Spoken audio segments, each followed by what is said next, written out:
Minggu lalu aku ke Sydney. Selamat datang di Sadar Circle bareng aku, Irene The Journal. Tempat kamu pulang ke diri sendiri lewat journaling, mindfulness, dan refleksi diri. Ke kota yang pernah menjadi rumahku selama hampir 7 tahun. Aku nyetir sendiri, ngelewatin jalan-jalan yang dulu hampir setiap hari aku lewati. Lalu ada sebuah momen kecil yang bikin aku berhenti. Di Sydney, speed limit tuh berubah-ubah terus. Ntar 40, nanti 60, nanti 70.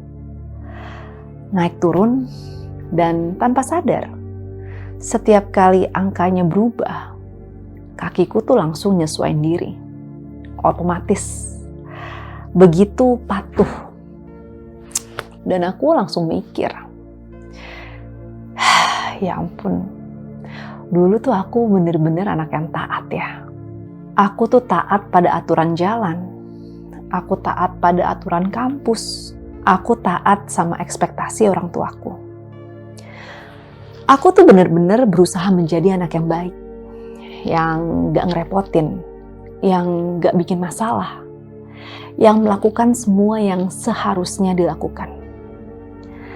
Semakin lama aku nyetir, aku ngerasa seperti bertemu dengan Irene yang berusia 20 tahunan. Versi yang sedang kuliah. Versi yang mengurus bisnis kecil keluargaku demi proses mendapatkan PR. Versi yang membuat invoice, ngurusin airway bill, ngirim barang. Versi yang bekerja sekuat tenaga. Versi yang selalu ngerasa harus membuktikan diri.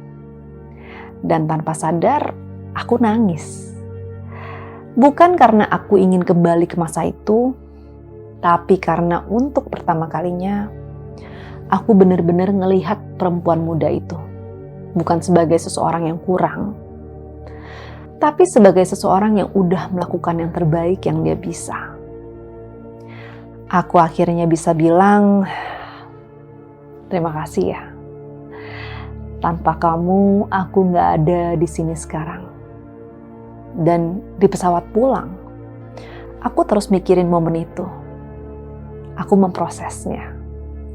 Dan aku sadar sesuatu. Mungkin yang bikin kita lelah bukan karena hidup terlalu berat. Mungkin kita terlalu sibuk mengejar versi diri berikutnya. Sampai lupa menghormati semua versi diri yang udah membawa kita sampai ke sini. Ada satu metafor yang terus muncul di kepalaku. Bayangin kamu lagi ngedaki gunung. Berbulan-bulan latihan, bangun subuh, kaki pegel, nafasnya habis. Berkali-kali ingin nyerah. Lalu akhirnya kamu sampai di puncak. Harusnya itu menjadi momen untuk duduk ya. Untuk melihat pemandangan, menghirup udara, mengatakan, yes, aku berhasil. Tapi seringnya belum sempat menikmati pemandangan, kita udah ngebuka peta. Udah mencari gunung berikutnya.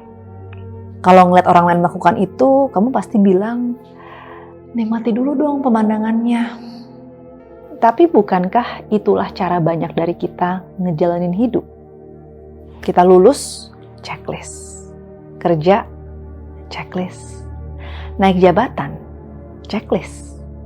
Menikah, punya rumah, punya anak, punya bisnis, punya followers. Setiap pencapaian hanya bertahan beberapa saat, lalu berubah menjadi titik awal untuk target berikutnya. Entah sejak kapan, hidup berhenti menjadi pengalaman dan berubah menjadi daftar yang harus diselesaikan. Aku sempat mikir, aku tuh terlalu ambisius ya. Tapi sekarang aku gak yakin. Aku mengenal banyak orang yang punya mimpi besar. Mereka tetap bertumbuh, mereka tetap berkarya, tetap mau menjadi yang lebih baik, tapi mereka juga bisa menikmati hidup. Jadi mungkin ambisi bukan musuhnya. Yang melelahkan adalah ketika kita bilang, Aku baru boleh tenang kalau titik-titik-titik. Aku baru boleh bangga kalau titik-titik-titik. Aku baru cukup kalau. Kalimat-kalimat itu pelan-pelan mencuri hari ini. Karena hidup selalu ditunda ke pencapaian berikutnya. Psikologi menyebutnya hedonic adaptation. Otak manusia sangat cepat terbiasa dengan hal-hal baik. Yang dulu terasa luar biasa, lama-lama terasa biasa. Rumah, kerjaan, bisnis, keluarga, liburan, hubungan. Bukan karena kita nggak tahu bersyukur, tapi karena emang seperti itulah cara otak bekerja. Masalahnya kalau kita nggak sadar, kita akan terus mengira jawaban dari rasa kosong itu adalah target baru. Padahal belum tentu. Semakin aku pikirin, semakin aku ngerasa kita sebenarnya bukan lagi ngejar gunung berikutnya. Kita lagi mengejar satu kalimat. Sekarang aku cukup. Masalahnya, kalimat itu nggak tinggal di puncak. Kalau kamu nggak nemuinnya hari ini, besar kemungkinan kamu juga nggak akan menemukannya nanti. Karena yang berubah hanyalah targetnya. Bukan cara kita memandang diri sendiri. Lalu aku nanya, kenapa banyak dari kita begitu sulit ngerasa cukup? Mungkin jawabannya jauh lebih lama daripada yang kita kira. Sejak kecil, banyak dari kita dipuji ketika berhasil.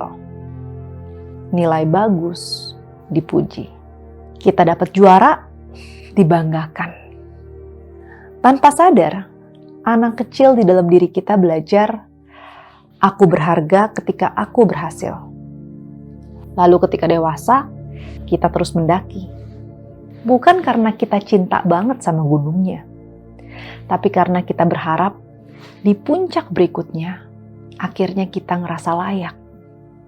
Sayangnya, gak ada pencapaian yang bisa memberikan sesuatu yang seharusnya kita terima tanpa syarat. Aku mau ngajak kamu ngelakuin sesuatu. Coba lihat sekelilingmu. Apa yang ada di dalam hidup kamu hari ini, yang dulu pernah menjadi doa. Mungkin kerjaan kamu, rumah, pasangan, anakmu, atau mungkin kesempatan untuk bernafas dengan tenang malam ini. Kalau ada, jangan langsung mencari gunung berikutnya. Duduk sebentar, nikmati pemandangannya, karena hidup sedang terjadi sekarang, bukan nanti. Saat ninggalin Sydney, aku nggak membawa jawaban baru. Aku cuma membawa satu kebiasaan baru.